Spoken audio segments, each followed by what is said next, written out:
Ekyo singa okwagala ku mukyalawo kyesinga omwagalako byonna gwe takusanyusa ng'omulaba sente woolaba mukyala wuyo munyirivu mukakamu ate amanyi bwe bakwata n'abaana bwazaala omwana olabira ddala nga maama omutuufu. Omwami omwoyo obugambo obuwoomu bw'ogenda omuwa ne ku lunaku luli.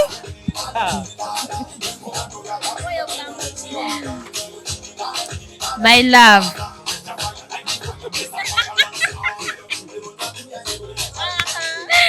Neno omusajja omulungi. Soko omulabe. Soko tunulireko eno. Oyina omwami wamala. Nalonda nnyo oba naliko ki kyakakola nali ndabisa amaaso munaana. Baby, look at me. I love you so much, forever and forever. I love her too. More than enough. Manang nze ngenda kwagala. Ogamba otya Cheze? Ndi bulungi mukwano mpozike. Lika babe kama mulungi ekiseera kyonna. Mwana boy. Una balenzi kati. Tuyina amagye. Bali bulungi. Wazadde baby naye twakulabye without even a week ng'ozina amazina okwekuba. Ndi munnamasaka ffe tugata mangu. Tuli bakyala baganda. Temulinda kuwonamu. Tuwona mangu. That's the thing. Naku ssatu baba bakunyize bulungi oba ozze ku normality. Bw'oba ng'ozadde bulungi. Wazaala bulungi tebakusa. Nazaala bulungi. Obukyala obumpi twekolera amannya mu kuzaala obulungi. Tuzaala bulungi. Tetuzaala abasajja abawanvu. Abaana bo essaawa eno wabalese wakuba kuliko ne baby wabalekedda. Abaana bali bulungi baliyo n'abantu bange. Mama wange waali, muganda wange waali, senga w'abaana waali. Abaana bali safe nnyo. Abantu wapostinga bantu bakulanga ozadde ne bagamba ogoba ki abaana ngo bazzaako kumukumu. Nina njagala, nina gwenzaalamu, nina njagala bannange. Twekaza bwekaza naye ffenna tukimanyi nti ekisinga obonyabonya abakazi obutazaala tebayifuna abantu bategeevu be bazaalamu. Egawo neesina musajja mutegeevu gwe manzaalamu nenze wange ategeera ate waali ate ayagala abaana ate nange anjagala. Nga muvubuka nnyo mukulu kuba nga nsingako emyaka 2 si kinene nnyo. Muto kale muto nange ndi muto. It doesn't matter. Love matters. Tuba tweyagala. Bagamba abavubuka abato basumbwamu nedda kati baamirunga bano.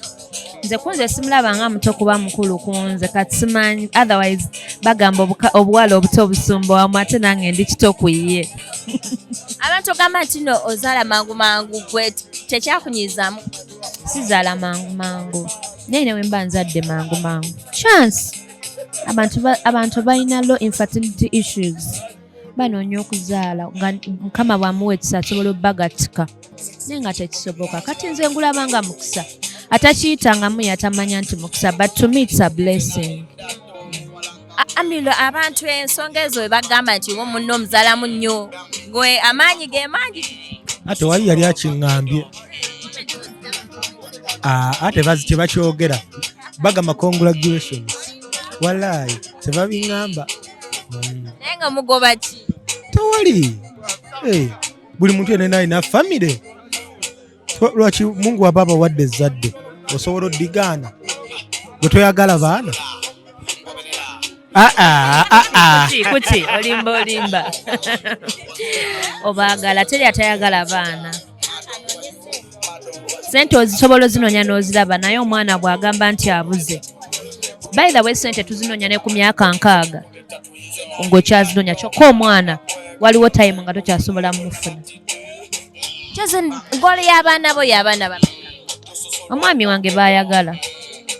kubanga neezaalira of course naye ate naye nina okutunulako okusaidi so baayagala benjo zaala mubuuza ayagala bameka oyagala bameka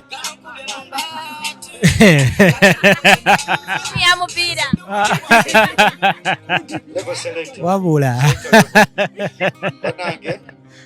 Mungu bonna banampa Mungu bonna banampa ya mukyala wange ali ready ate ne music ya by the way kutudde kusonga ya music abaana nga 10 bakuma nze mwami wange baayagala wagamba buli mwaka wewe lugendamu okay batugambye nti embaga yammwe eyengedde era essaawa yonna bannamasaka tugenda kutokota yammwe egenda kuba etya embaga egenda banga ya straka ne sizamani yakusasula oba tugite namboole egenda beti eyaffe si yakusasula ate egenda kuba y'abantu bonna tugenda kubeera mu kisaawe embaga tegenda kumala waka essaawa yonna omwami ajja bannaayo ab'e Masaka abantu bange essaawa yonna omwami waffe ajja atutwale officially embaga egenda beera etya yakusasulira ng'ezaliwe z'aba straka egenda beera embaga yaffe yabwera ate egenda kuba ya buli omu era egenda beera mu kisaawe simanyi oba namboole enaamala naye tujja kugezaako tulabe embaga egenda namboole takiwanise wekirina okuba it's worth it tulindiridde kimala Amir onoomalako ne namboole ogiriisa yonna kyoyagala kikuseeza nze omukyala mwagala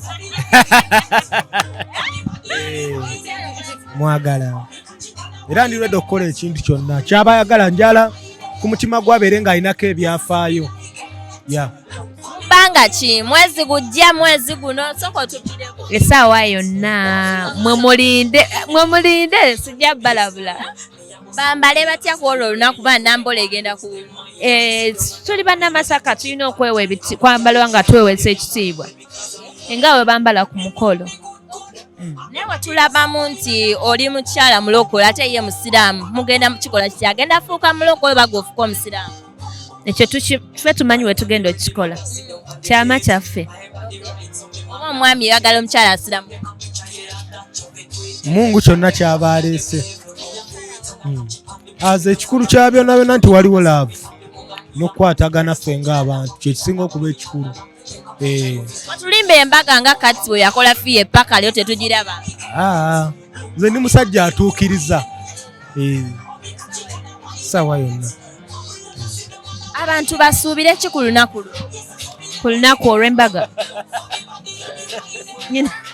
banaye tulina akayimba akapya tujja bakayita new kama kayimba kalungi ate tubadde tulina guno omwaka tulinawo Let It Rain lukubye omwaka kuva January paka kati ab'emikolo lwe baagala lulimba lw'amaanyi nnyo mwami yaleeta akateeso nti newe babakola ki oli tolina gy'olaga luyimba lwange naluyiza mwami wange twaluwandiika out of love era nga we yaliwandiika n'omwami we nedda John K yaluwandiika naye nga twakiteesaako nga it's a dedication song for my husband love ebaddewo nnyingi omusajja njagadde nnyo omanyi wayansangira nali katono nnyo neeraba wengeze anjagadde nnyo ambeeredde wampadde essanyu tandika mu nju olaba mu bintu nga bino nga batuyisa ab'emikwano omusajja omulala agamba sigala ewaka naye yangambye nedda tulina okukola ssente tulina okubeerawo mikwano gyaffe situka tugende